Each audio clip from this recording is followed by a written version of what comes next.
Hello everybody, my name is Kidney, and man, I am excited to review this figure. I have been sitting on this for around 2 years, and man, every time I pick it up, I'm blown away with how awesome it is. Well, anyways, let's get into it. This is Gamera, 1999, Kyoto Decisive Battle version.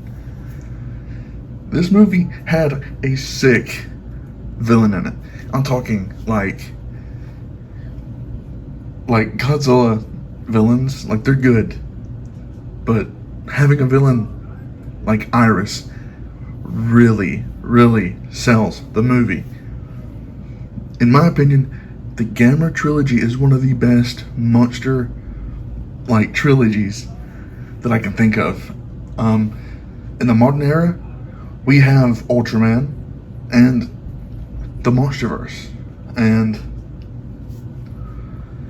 man, growing up this version of Gamera has been my all-time favorite design, period, for any kind of monster. Godzilla has his, variations, and Gamera hasn't ever really seen that much love. But whenever it comes to 1999, Godzilla and Gamera both had really sick designs. Anyways, I want to go and get into this figure because Jesus Christ, this figure goes hard as hell. Now, let's start with the box. So, right here, you have a really sick picture of Gamera. Sh Monsterarts Gamera, 1999, Kyoto Decisive Battle version. You have Toshimi Nations, Bandai. You also have a sticker. Right here is a Toshimi Web. Jesus Christ. Right here you have a Toshimi Tamashii Nations Web exclusive, along with some Sh Monsterarts 1999. Just branding.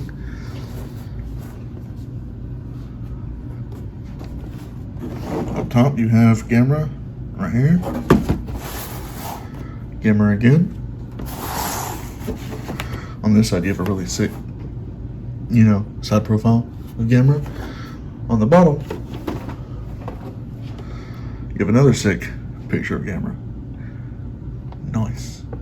Now, on the back you can see all of his pictures and everything he comes with. That is great.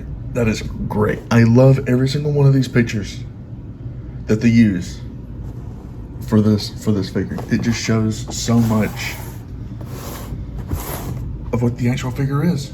So anyways, let's get into the figure. Alrighty guys, this figure has great details sculpted into it everywhere.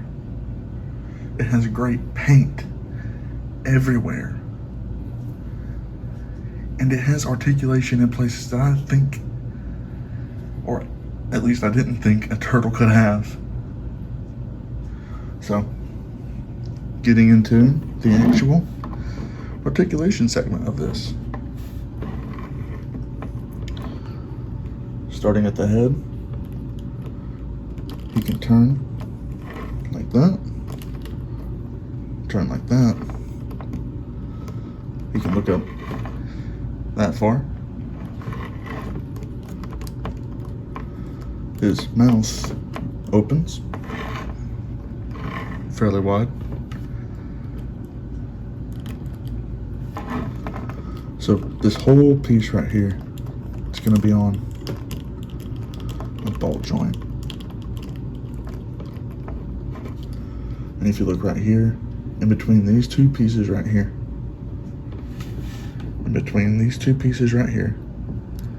he has a sliding sleeve. I just thought it'd be cool to point that out. Now, coming to the lower portion of the neck, this piece can help him look further down, about like that. And then just to pick it back up, it's right back to normal. But it's a whole ball joint right here. You can lean, side to side. So that's always nice. Getting into the arms, he has this floating piece right here, right there. Sorry, you can't really see that, right there. And that just, oh, well, it just pops off. But it's usually not a big deal because it's usually easy to put back on. Usually easy. I haven't had this much trouble putting it back on since I got it. But yeah, he's got a barbell that connects into the shoulder, and then he's got a ball joint that connects into this piece right here. So it helps in terms of giving a turtle movement in that regard. It's not much, but it helps. Now, getting into this piece is elbow. Go forward, back, up and down real nice. Up and down real nice. Yeah. And then ball joint right here. Can't really get a lot of expression with his hands, but it is what it is. And no waist articulation. So here at the legs, you can go up right here at the thigh, down. No in and out motion. Yeah, no in and out motion. So it's just up and down. And then he's got a nice bend right here. Forward, back, and that's that for the knee. Now for whenever it comes to his ankles and feet, he's gonna have a barbell joint connecting into the feet and into the shin. This piece right here is just a floating piece. So it just down, up, nice ankle pivot, little bit of an outward ankle pivot. So it's like that. Cool. Now, moving to his tail. This bad boy can go down. He's got 1, 2, 3, 4, 5. He's got 5 joints just in the tail alone. So he can go up, down, down, down, just like that, and down. Sick. Now, whenever it comes to getting some clearance, you can literally just pull it down and then pull it to the side, and now he's got his tail to his head. And you can do that. You can do that for both sides. But yeah, a fairly well articulated tail. Now, what's crazy about this figure is the fact that he comes with accessories. And I mean accessories. Gamera comes with a lot. And it's literally, most of it is just for the flight mode. So let me just go ahead and get those out. And here is all of Gamera's accessories. He comes with 2 pairs of wings. I don't really, I guess you can call these fins. And then he comes with an alternate lower portion of his body. And then he comes with the nub, the goated nub. You can see the bone sticking out right there. All the layers of, come on, focus. All the layers of meat that's been cut through. It's really sick. And then you have Gamera's flaming hand. Probably one of my favorite pieces of this whole set. And then you have his flight base along with his flight stand. I think this is a crazy arsenal for an Sh Monsterarts figure, considering the track record of us getting absolute nothing whenever it comes to just getting a figure in the box. I think this is great. If Sh Monsterarts would do something like this, it doesn't matter if it's like little cars that are just like broken and destroyed, or buildings that are destroyed, or something you can destroy yourself in a way, kind of. I'm not saying that we need something to destroy, I'm just saying that we need something that goes with the figure. Because honestly, as a collector, I am tired of not getting anything in the box other than the figure. The box is not an accessory. And if I'm being honest, Gamera is a prime example of that. He is more than just what comes in the box. It's what you can do with it that creates more opportunities and more poses and more variety and just how you play with it. Everybody has their own different style of play. So with that said, I'm going to start showing you all how to put his accessories on him and what they do, how they work, blah, blah, blah. Anyways, let's get into it. All right. Getting into Gamera's, stumpy arm. All you really do is it's a little tricky, but all you really do is you unplug his elbow from his elbow. And you take this piece, you look at it, and you can tell that this side right here is a little bit more narrow than this side right here. So you kind of want to match that with this one.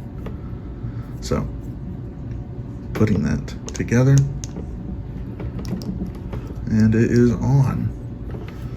It's really simple. You just plug it back, and now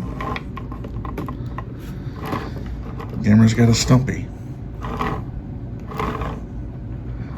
It's really cool, especially if you want to have it look like he's fighting Iris, or Iris had just taken his arm off. It's just a nice little detail. They didn't have to do this, but they did, and I am all for it. Now, just popping that back off. It's relatively easy. You just, pop it off. Next, we have his burning hand. This is what he throws, his right hook from God into Iris's stomach. Saving the day. And just like the stump, you basically just stick it on. So, yeah. It has basically the same articulation as the other hand, but since it is a clear plastic, other than this being a solid certain color and material, it's a little looser whenever it fits on, because I can basically barely move it like that and it just pops off. So anyways, there's that on Gamera's Flame Fist. So now what I'm going to do is I'm going to get into his flight mode. What I like to do is I like to get his Oh man, what I like to do is get his stand ready. Just set that to the side, and then I will savagely rip his arm off. Both of them. Now set them to the side, and then you get these things. Each one is for a certain size, and you just pop them in. Very simple, very easy, very cool. This side is a little hard to get in for me. I don't know why, but it is. But yeah, it just likes to pop off real easy. Nothing too crazy. Now he's going crazy. And then on this side, something that's a little tricky. Do not lose these pieces. It's right here. These two little pieces right there, they're really just one piece. And all they are is just hole fillers. Do not lose these pieces because look how small they are. So anyways, what that does is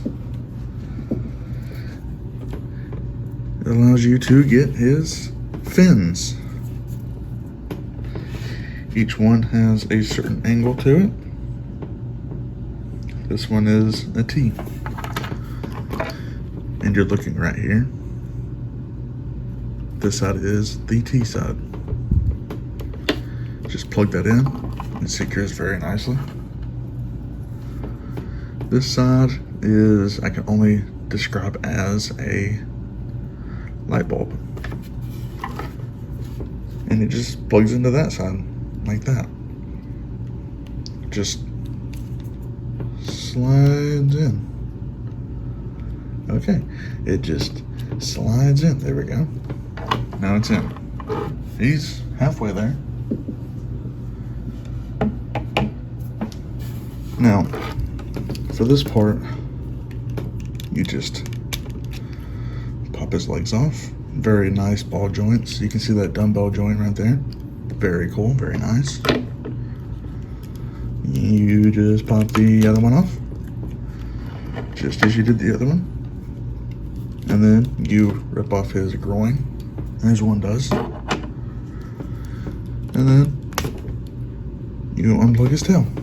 Something to look for when you are putting these together. This is clear plastic right here. I don't know how long this is gonna hold up, but so far it hasn't let me down any. So you have these pieces, or well, these holes right here. You have these two holes, and they would line up with these two holes, or these two pegs, my bad. At the same time, you want to put this peg into that hole.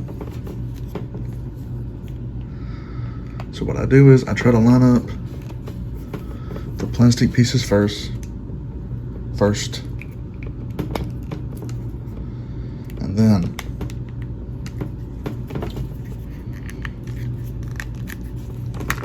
connect that top peg. Slide his little stand over,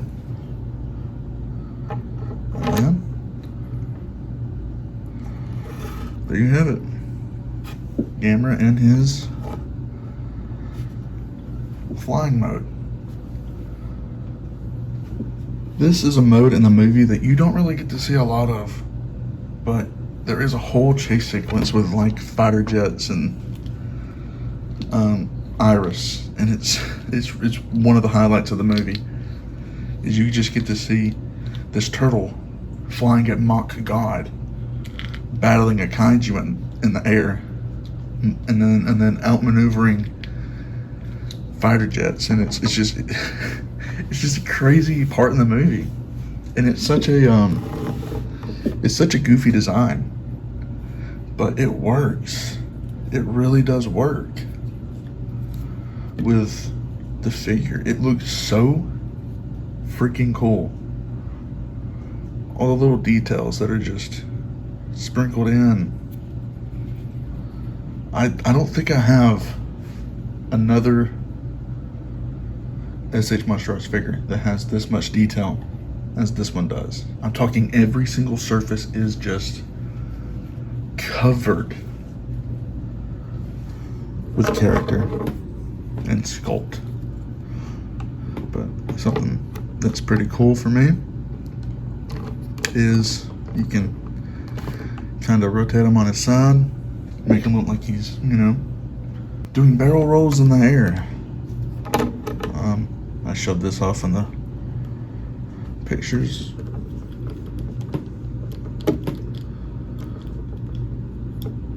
I thought that was really cool. I had never tried that before with one of my figures. Well, not that many of my figures can fly or have a flying mode. But yeah, there's Gamera and his flying mode. Absolute banger of a figure. Cool. Cool. Getting into paint and detail, I am going to start with his wings. I just love that you can see every wrinkle and every patch of skin, just all these skin folds on his wings, and they cascade down all the way to the fingernails on both sides, underneath, on top, on the sides. When it comes to these, the wings, they have minimal paint. But on the fingers, they are painted and they have this slight gradient of just brown to blondish tones. Going into the fin, you have somewhat the same pattern, but this is more skeletal, or more scaly in a way, kind of like you know, a turtle. There's this skin fold right there towards the base. That's really nice. And there's that on that. Here's his tail. This would be the back side of his tail.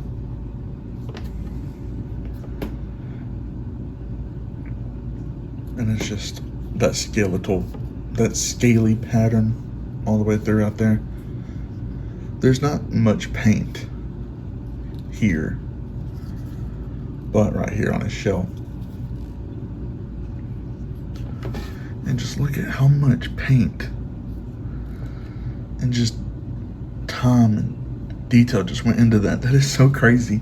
That looks so cool, so good, and just, you can see his thruster, you know, piece right there. I wish, I mean, this figure already comes with so much, but you know, how cool would it be if we had like a little thruster piece, like rockets just shooting out of him?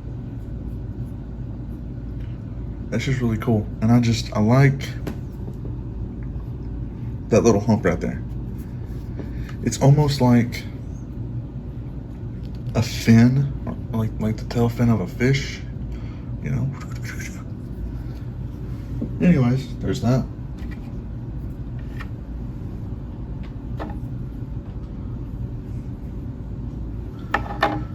Getting into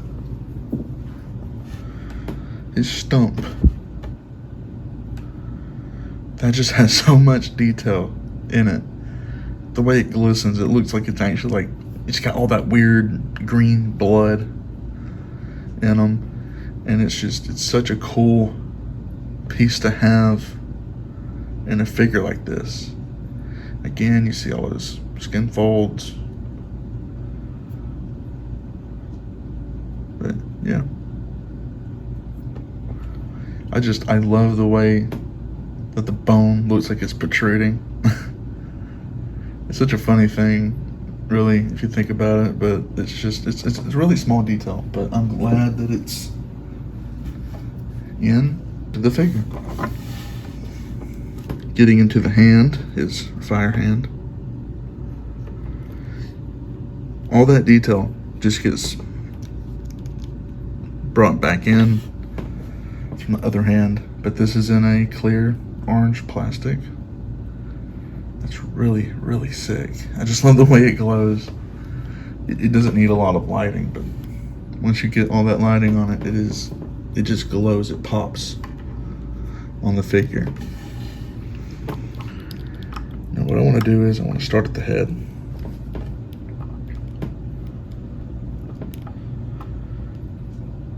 You can see his pupil right there. The top of his head is basically the same base color as the body. His mouth, top and bottom, same color. Every one of his teeth is individually painted. I don't know if you can see that. But both sides of the tusks, both of them, really, they're painted with this nice brown wash at the base and then lighter colors at the top. I love how nasty it looks. I'm a fan for that. Just following down this entire piece right here, all the way to his arms, all the way to his claws. There's not any paint on him really. No dry brushing. I don't think it needs it. I think all the details pop on him as is. Looking at his chest piece, all of that is just so nicely detailed. You can see the little ripples like, you know, a shell would look, and then you have all the paint that's on it. It's a nice forest green, with, it looks like military green patched in it.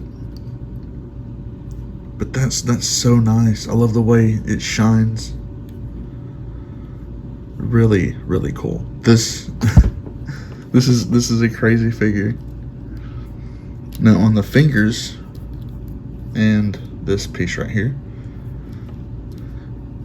at the end of the skin piece, the finger, it's black right there. Like it's a darker black, and then it cascades into a darker brown, and then it's blonde again, this yellowish bone color, and it's like that on all the fingers. Doesn't really show on the camera, but yeah, that's really sick. No, yeah, it's just same base color all the way through, even on the tail, even on the back of his tail. Looking at this piece, black again, cascading, Jesus Christ, cascading into a darker brown and a bonish yellow. Same thing on the feet. There's a little bit of bleed right there. I am not worried about it. This figure makes up for any of its flaws. Yeah, it's so nice and so refreshing having a nice looking figure. Now, this is probably one of my favorite parts of the figure. Whenever I first got this in my hand, I was so blown away with just how many textures and bumps and just is all on this figure.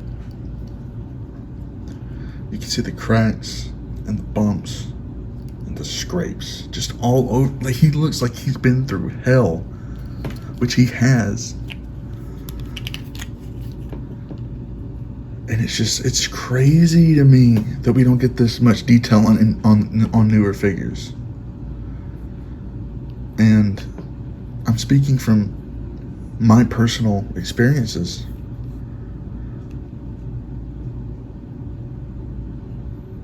just nice bumpy details. No piece looks the same. Every piece, every side of the shell has a different scrape nick on it. And it's so crazy. You can see this shell is basically the same color as the entire body. It is the base color, but with nice green accents to highlight.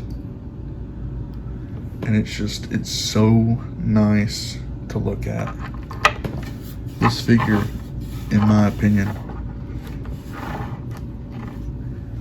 it's one of the best figures I have in my collection, and that says a lot. I mean, I haven't picked this figure up, held it, anything in so long, and it feels like it's brand new. But whenever it comes to the Hi Toys King Ghidorah, I messed with it twice, and it just, all the paint was coming off. Pieces of the plastic were scraping off. And I can't have that with a figure, especially when I am collecting. But with this figure, there's no paint chipping at all. I've turned him into the flight mode like 3 times already since I've had it. I've posed this guy. He's been out and about for a while, and I've just been wanting to do something with him. And he is just so expressive for as much or as little movement he has. It is, I am absolutely blown away every time I pick up this figure. This is one of my top 3 Sh Monsterarts figures. So something I want to do is do a size comparison. Here we have Ghidorah. He is not crouched, he is not slouched. He's just that big.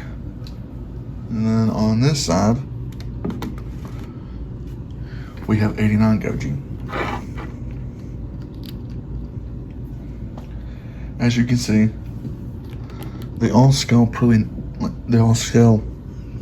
nicely with each other if you had them in your collection. Clearly the highest standing one is Ghidorah, but that's because of his noggin, her noggin. But I mean, dude, having this in my collection is such a nice look. I don't know what else I could say. I mean, I am so blown away with this figure. It looks insane. All the poses you can do with it, despite being limited. It is fun. It is chunky to handle. This thing is not, he's not light. He is a beefy boy. This is like, that's how wide he is.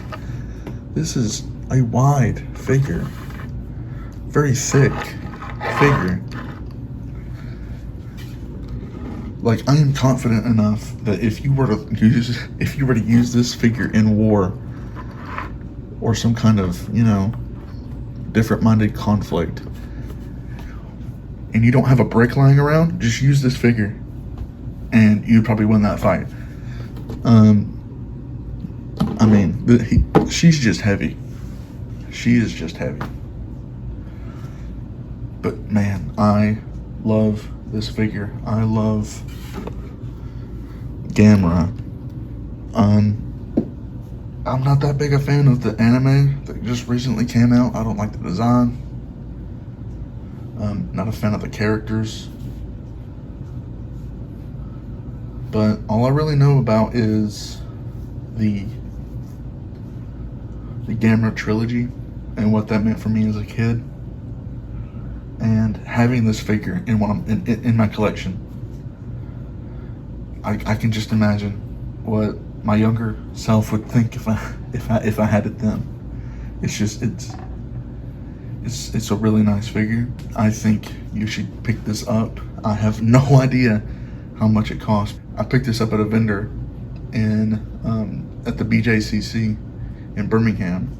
I spent $124 on it after tax. That'd be about $130.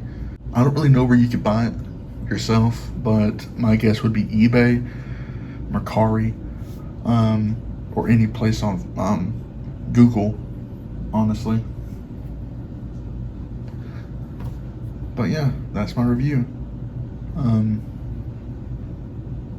That's my review on this snapping turtle that flies and is a UFO and has a flaming fist and shoots balls of fire and is telepathic and regrows limbs at will. Yeah.